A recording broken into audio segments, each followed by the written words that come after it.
एकमात्र भगवान के नाम रूप लीला धाम का आश्रय छोड़ करके कहीं भी आप देख लो, अगर आपको विश्राम मिल जाए, सुख मिल जाए, शांति मिल जाए, भटकना ही है। ये हम उसी लाइन में खड़े होके बोल रहे हैं, उसी पंक्ति में खड़े हो। अगर विश्राम है तो श्री भगवान के चरणों में, उनके नाम में, नहीं तो भटकना ही भटकना है। कोई भी हो, जहां नाम छूटा वहीं भटक गए। कह हनुमंत विपति प्रभु सोई, जब तो सुमिरन भजन न होई। सुमिरन भगवान की स्मृति, भजन सेवा, समाज सेवा, ठाकुर सेवा, माता पिता परिवार पशु पक्षी सेवा। सेवा भजन में, सेवा सुमिरन में जीवन सार्थक, नहीं तो विपत्ति में फंसा फंसाया है। विनमूत्र लेश्म पूषादि भरितमिदम स्नायु मांसास्थि मज्जा रक्ताद्यात्म त्वचाच्छादित महारहि स्वार्थ निर्मूलकारी। क्या है तुम्हारे शरीर में बड़ा गर्व करते हो? इसमें अगर कुछ भी संग्रह नाम की चीज है तो मलमूत्र का संग्रह है। श्लेष्मा घृणित पदार्थ, स्नायु नस नाड़ियों का जाल बिछा हुआ है, मांस से थोपा हुआ है, हड्डियों के ढांचे में। त्वचा ऊपर से इतनी सुंदर लगा दी कि आकर्षण पैदा हो रहा है क्या ये? बोले स्वार्थ निर्मूलकारी, जो इस शरीर में फंस गया, अपने या पराए मारा गया, पूरा का पूरा जीवन नष्ट हो गया। ये ऐसे भोग गुलामी देते हैं जो बड़े बड़े बहादुर भी परास्त नहीं कर पाते। भोगों की गुलामी चूंकि दूसरे के द्वारा परास्त होके नहीं होती, अपनी स्वीकृति से होती, इसलिए इससे कोई मुक्त नहीं कर सकता जब तक आप अस्वीकृति नहीं करेंगे। और किसी की गुलामी से मुक्त होने के लिए बाहरी सहयोग काम कर जाएगा, बंदूक, राइफल और दुनिया के सब बल काम कर सकते हैं। लेकिन जो आपने अपनी परतंत्रता स्वीकार कर ली भोगों से, इसे विश्व का कोई भी आपको स्वतंत्र नहीं कर सकता। आपकी स्वीकृति हुई तो आपको ही अस्वीकृति करनी पड़ेगी। संत सदगुरुदेव शास्त्र आपको उपदेश देंगे, आपको साहस देंगे, लेकिन अस्वीकृति आपको करनी है। इसलिए अपने आप द्वारा अपना उद्धार कीजिए। कोई किसी का उद्धार नहीं कर सकता। उद्धार का मार्ग प्रशस्त करता है स्वीकृति और अस्वीकृति, ये आपके ऊपर है।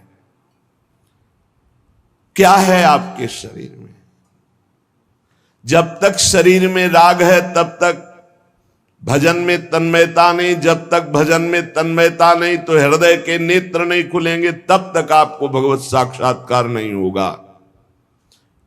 मूल बाधक शरीर भाव है। तो कह रहे हैं इसमें है क्या? चमड़ी ना हो तो देखना अच्छा नहीं लगेगा, बस चमड़ी का सारा खेल है।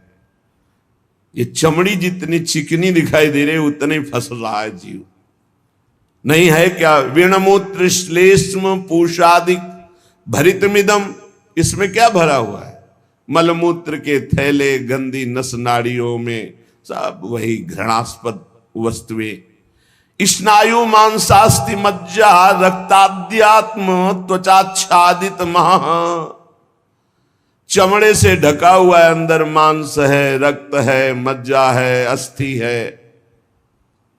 स्वार्थ निर्मूलकारी, जो इस शरीर से प्यार करता है, ममता करता है, उसका परम स्वार्थ नष्ट हो जाता है। परम स्वार्थ शरीर संसार से वैराग्य होकर भगवान में अनुराग होना, प्रीति होना।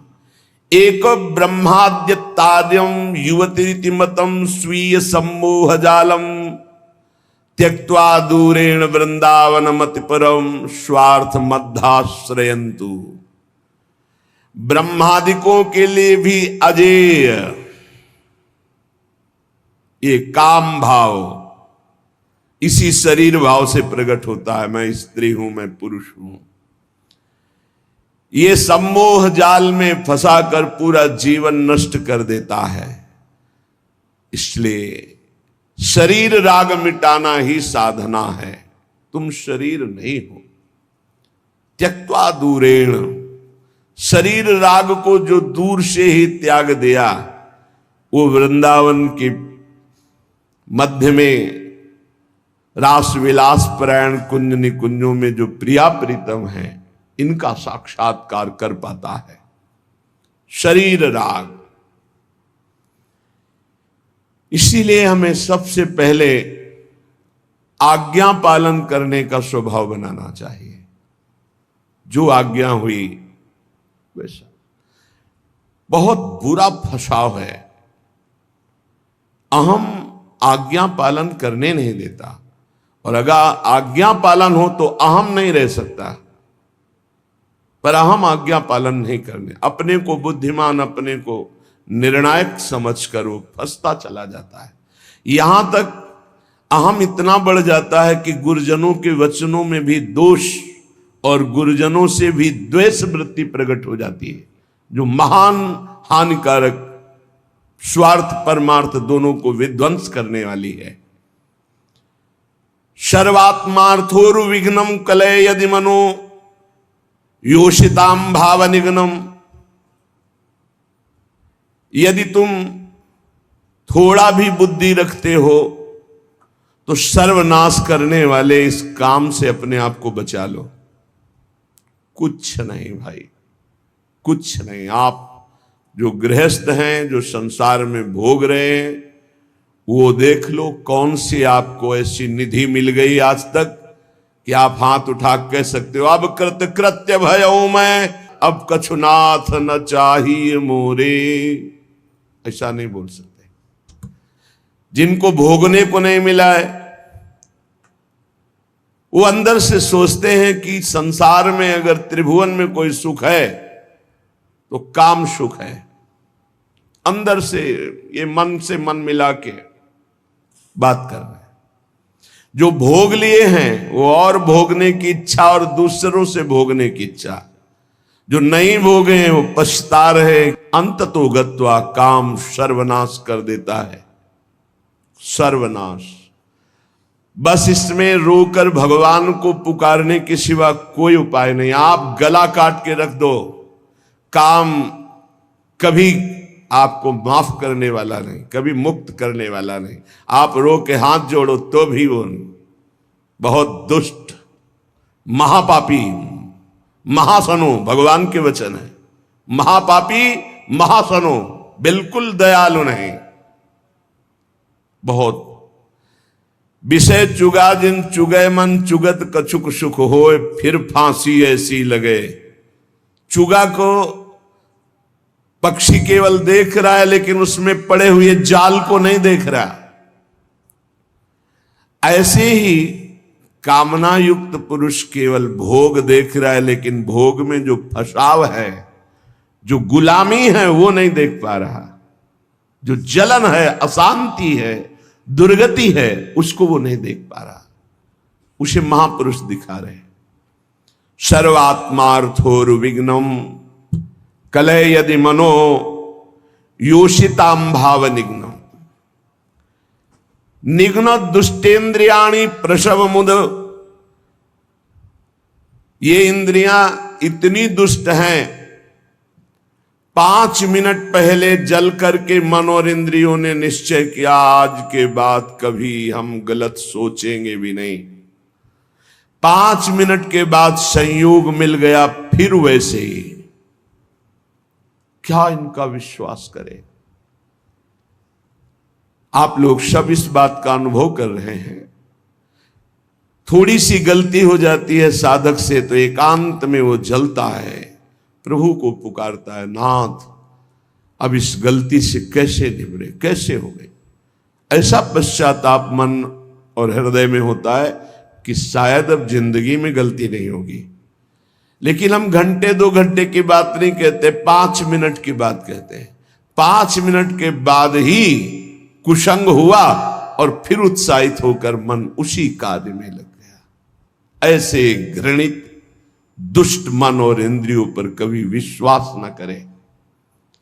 मैं विषयों के संग से हारूंगा नहीं, ऐसा कोई बहादुरी न दिखावे। काजर की कोठरी में कैसो भी सयान हो जाए, दाग लागी है पै लागी है पै लागी है। कैसो भी सयान हो जाए, दाग लागी है पै लागी है पै लागी है। निग्न दुष्टेन्द्रियाणि प्रशोभ मुदय भांच युद्धता मर्ष दंडई। क्या कह रहे हैं श्रीपाद, बहुत ध्यान से सुनिए।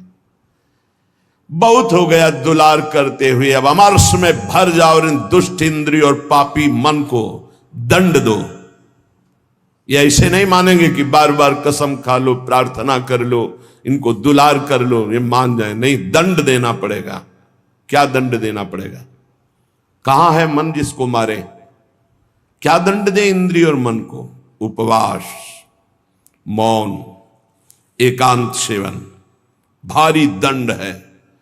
उपवास, मौन, एकांत सेवन, ये इंद्रिय मन के लिए भारी दंड है। अपने आप ठीक होना शुरू हो जाएंगे और जबरदस्ती नाम जप करो आप। एक जिद्दी स्वभाव साधक का होना चाहिए, होता है।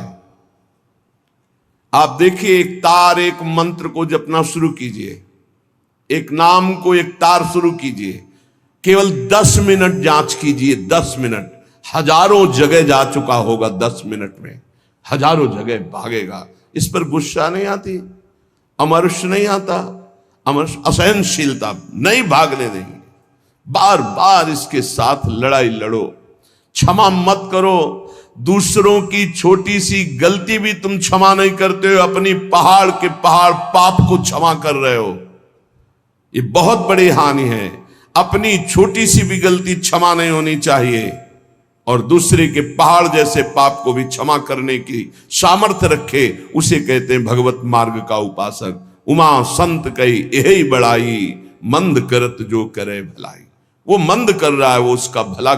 हमारी उल्टी चाल है, हम दूसरों के छिद्र राई जैसे दोष को पहाड़ जैसा देखते हैं और क्षमा नहीं करते, और अपने पहाड़ जैसे दोष को राई के समान भी नहीं मानते और क्षमा कर देते हैं।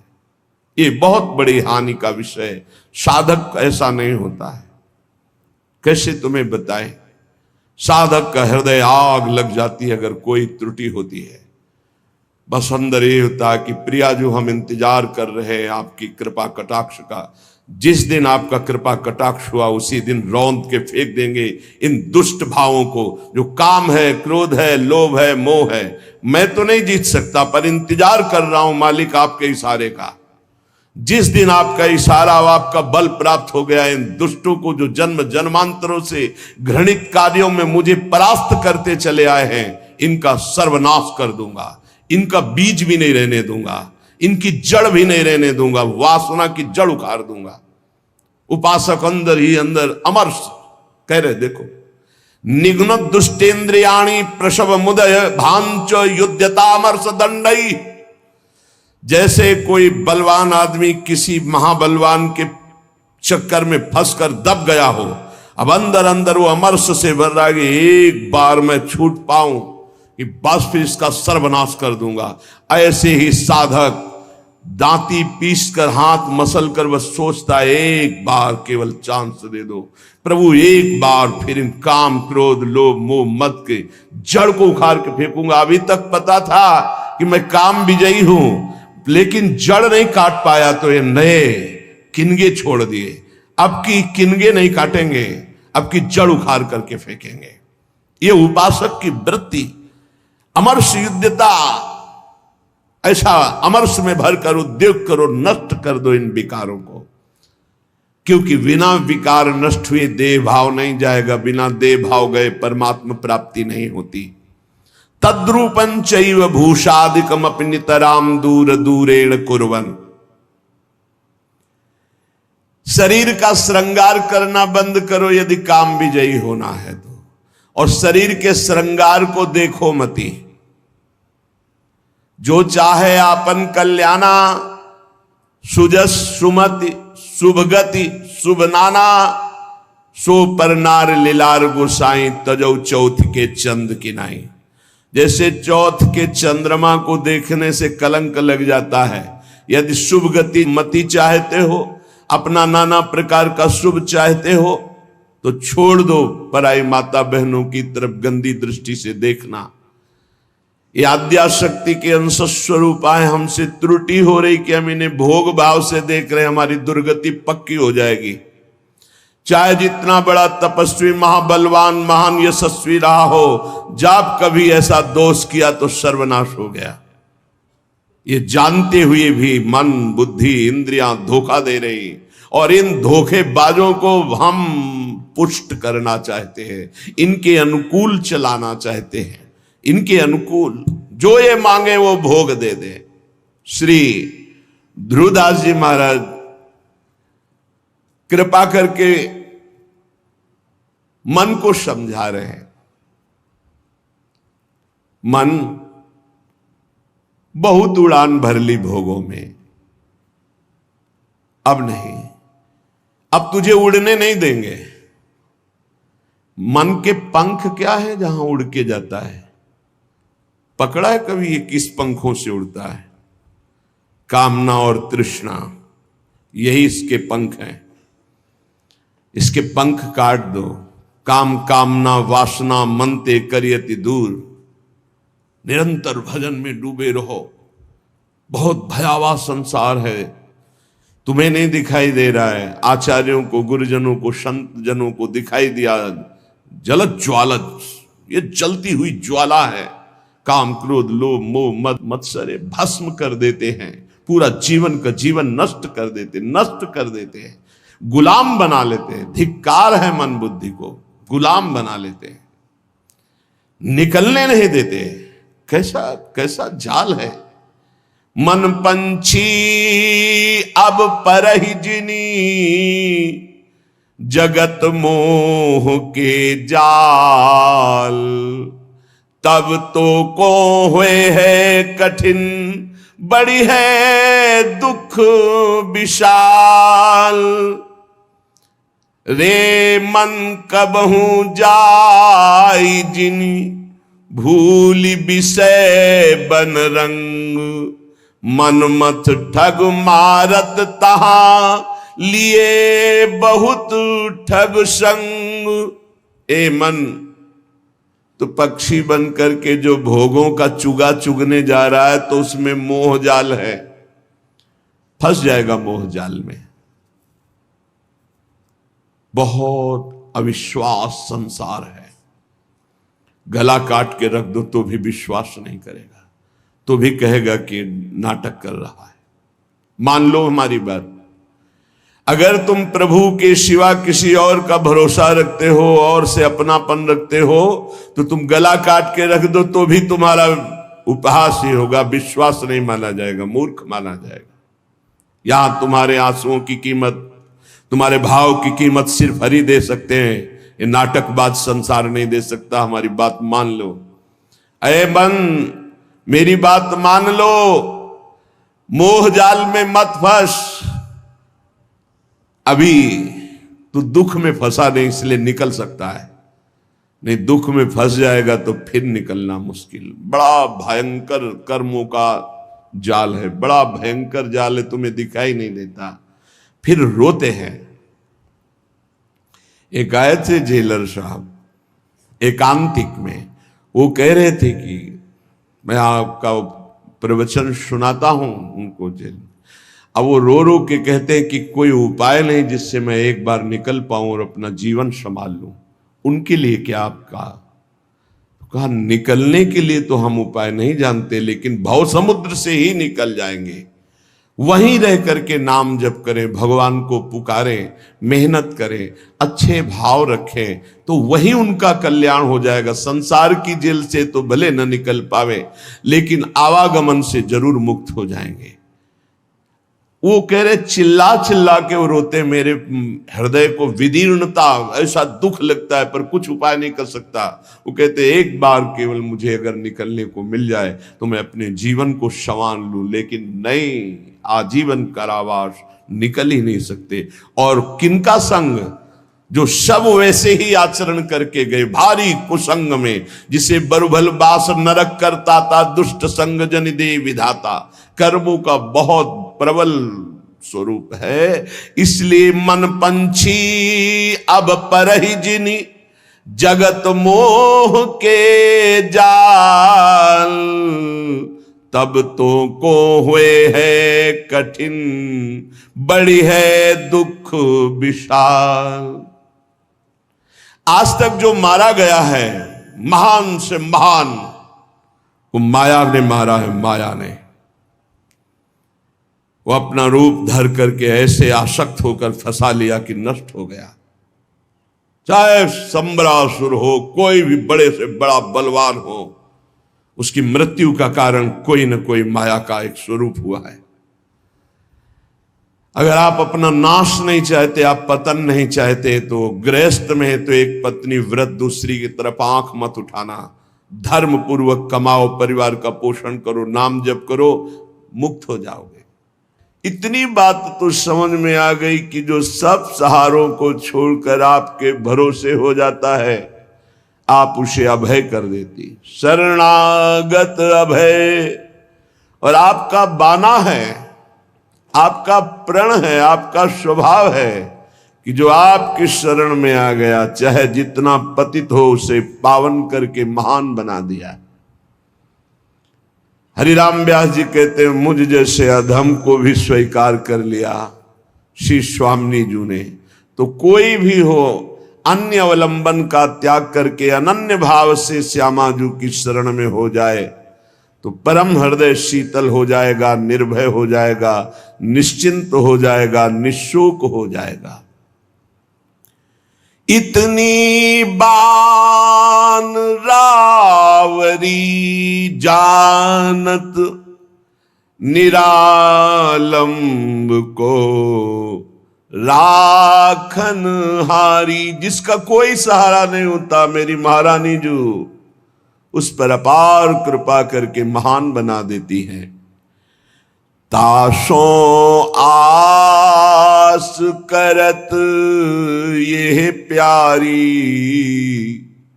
करी हो कबहू उमगी कृपारी।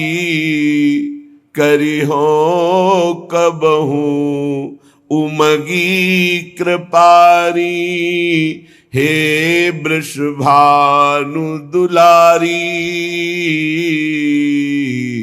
करी हो कबहू कृपा। बाट जोहते हुए यही उपासना है, राधा राधा राधा। और हम बाट जो रहे कृपा की। जिस दिन मेरी महारानी जी की कृपा हो गई, उस दिन ये जो इंद्रियों की गुलामी है, मन की गुलामी है, जो भोगों की प्रियता है, अनंत जन्मों से भटक रहे हैं, ये एक क्षण में मिट जाएगा। बस हम राधा राधा कहते हुए स्वामी जी की कृपा की बाट जो है, श्री जी की कृपा तो अपार हो ही गई है, क्योंकि मानव देह, उसमें भी दुर्लभ बात वृंदावन में आना, वृंदावन में बैठकर सत्संग सुनना, उसमें भी दुर्लभ बात श्री राधा नाम, राधा तत्व, राधा रूप, राधा शरणागति, इसका परिचय मिलना, ये तो अमोघ विषय है। ये कभी व्यर्थ नहीं जाता। एक बार भी राधा नाम जिह्वा से उच्चारण हो गया या कान में श्रवण करने का सौभाग्य मिला, दुर्गति शब्द खत्म हो गया। मेरी श्रद्धा, मेरा विश्वास, मेरे आचार्य, मेरे गुरुजनों की द्वारा गाई हुई जो राधा नाम महिमा और राधा नाम प्रताप, उसके बल से कहते, एक बार जिसकी श्रवणेन्द्री में, एक बार जिन नाम ली हित सो होए अति दीन, ताको संग न छाणहि ध्रुव अपनो कर ली। अपार महामहिम राधा नाम है। अगर ये एक बार कथन श्रवण करने का सौभाग्य मिल गया तो मानो दुर्गति से निपटने के लिए तुमने ताल ठोक दी। विषयों पर विजय प्राप्त करने के लिए मानो तुमने कमर कस ली। यदि राधा नाम लिया, राधा नाम श्रवण किया, राधा चरणों का आश्रय ले लिया। श्रीपाद प्रबोधानंद जी महाराज हमारी प्यारी जू और प्यारे जू, ये जुगल जोड़ी जो जहां खेल रही है, ये वही वृंदावन धाम है। आचार्यों ने कोई आकाश के ऊपर कोई वृंदावन धाम का वर्णन नहीं किया। जय श्री हरिवंश विपिन भूतल पर, विपिन कौन सा वृंदा विपिन, बोले भूतल पर, इसी पृथ्वी पर विराजमान, यही वृंदावन। चिरजीवो भूतल यह जोरी, अलग अलग पदों में चिरजीवो चिरंजीवी ये जोरी भूतल पर विराजमान है। अविचल जोरी, जहां एक कदम भी वृंदावन से कभी बाहर हमारे प्रिया प्रीतम नहीं जाते, ये वही वृंदावन है, यही है। आवश्यकता है हमें अपने देह राग त्याग की। जब तक देह राग है तब तक अनुराग नहीं, जब तक अनुराग नहीं तब तक दृष्टि नहीं खुलती, मानस नेत्र, हृदय के प्रेम नेत्र नहीं खुलते। जब तक हृदय के प्रेम नेत्र नहीं खुलते तब तक वृंदावन को नहीं देख पाओगे। ईंट पत्थर मकान मंदिर यही देख सकते हो, लेकिन चिदानंद वृंदावन के लिए हृदय के नेत्र खुलते हैं। ही के नयन निहारी, वो तब खुलते हैं जब देह राग नष्ट होता है। कहने कि जो तुम्हारा देह पर राग हो गया है, अनेकों बार तुम्हें सुनने को मिला, श्रुत्वा श्रुत्वात सुखिताम, बार बार तुम भगवत चर्चा सुनते हो, सिद्धांत सुनते हो, थोड़ा सुख का अनुभव करते हो, पर आप ये देख पाते हो कि आप अपने मन को समझा पाते हो, आप अपनी बुद्धि को समझा पाते हो? तो सच्ची बात कहते हैं ना। सत्संग सुनते हैं, श्रुत्वा श्रुत्वात सुखिताम, अच्छा लगता है। सिद्धांत सुनते हैं भगवत प्राप्ति का, अच्छा लगता है, लेकिन हम उसे उतार नहीं पा रहे हैं। हमारा मन, हमारी इंद्रियां भोगों में ही जा रही हैं। बुद्धि का निश्चय भोगों में ही है। जिसकी बुद्धि का निश्चय किंचन मात्र भी इतना है कि किसी भी भोग में सुख है, वो झूठ बोल सकता है कि मैं परमात्मा प्राप्ति करना चाहता हूं, लेकिन उसके हृदय में परमात्मा प्राप्ति की चाह नहीं हो सकती। श्री भगवान कहते हैं, भोगैश्वर्य प्रसक्ता नाम तया प्रहत चेतसाम व्यवसायत्मिका बुद्धि समाधो न विधीयते। जिसकी बुद्धि को भोगों ने अपहृत कर लिया है, चित्त भोगों का चिंतन करता है कि इसमें सुख है, वो कभी ऐसा निश्चय कर ही नहीं सकता कि मुझे भगवत प्राप्ति करनी है, मुझे परमात्मा प्राप्ति करनी है। ऐसा निश्चय नहीं। ऐसा निश्चय ना होने के कारण भजन में तन्मयता नहीं होती। भजन तन्मयता रूप ना धारण करने के कारण हम सुनते हैं, समझते हैं, पर हम माया का त्याग नहीं कर पाते, हम भोगों का त्याग नहीं कर पाते। अत्यंता असुचि बीभत्स देहादौ नयु करहिचित। कैसे महापुरुषों ने एक एक बात खोल के कह दी। अत्यंता असुचि, अत्यंत पवित्र जगह, बीभत्स घृणास्पद, देहादौ, इसी देह में, बस उसी को तो सुख मान रहे हैं। रुपया इसलिए प्यारा लगता है क्योंकि भोग सामग्री मिलती है। भोग सामग्री से शरीर बलवान होता है और मुझे भोगने को मिलता है। बस इतना ही चक्र है, आप देख लो। बहुत प्रपंच वर्णन करने की जरूरत नहीं है, कुछ शब्दों में समझ लो अंदर का लक्ष्य क्या है मन बुद्धि का। हम खूब धन कमाएं, किस लिए? क्योंकि उससे धन से भोग सामग्री मिलती है, भोग सामग्री से शरीर पुष्ट होता है, शरीर पुष्ट होगा तो खूब भोग भोग पाएंगे। बस इतना ही है। शरीर सुखपूर्वक रहे इसलिए मकान, शरीर सुखपूर्वक यात्रा करे इसलिए गाड़ी, शरीर सुख को लेकर के ही सारी कल्पनाएं, सारी चिंताएं, सारी बातें होती हैं। देख लीजिए आप, शरीर सुख के लिए, शरीर नाशवान, प्रतिपल नष्ट हो रहा है, इसमें भोग के स्थान बोले अत्यंत असुचि, बड़े ही अपवित्र है जहां तुम्हारी भोग दृष्टि है, बीभत्स, बड़े घृणास्पद, दुर्गंध युक्त, देहादौ नैव करचित, अनर्थ का मूल देह, इसमें तुम अपनी ममता इतनी कर लिए कि मैं ही शरीर हूं। थोड़ा विचार करो, कौन सा भोग है जो बहुत आनंददायक है, विश्रामदायक है, शांतिदायक है?